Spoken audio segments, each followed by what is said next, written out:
Sa kamay mismo ng mister na matay sa saksak at bugbog ang isang babae sa Batangas.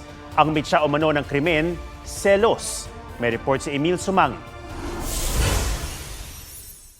Sa bahay na ito sa San Jose, Batangas, dugo ang lumabas ng isang babae. Naghihingalo pero biglang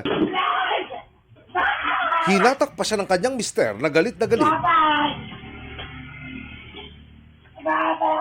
at pinagsusuntok siya sa muka. Mahayop ka! Itakbo ka na, mahayop ka! Itakbo ka na! Alam mo, hindi pa ka.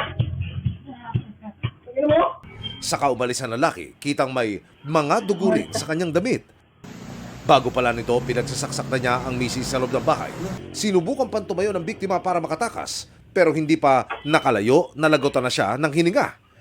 Sa investigasyon ng pulisya, may matinding pagkatalo ang mag-asawa. Selos ang isa sa nakikitang motibo sa krimen. Hayop ka!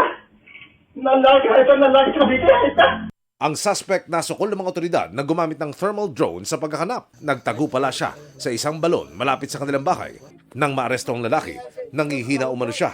Lumalabas kasing meron siyang diabetes at nagka-seizure pa. Isinailalim ang suspect sa hospital arrest.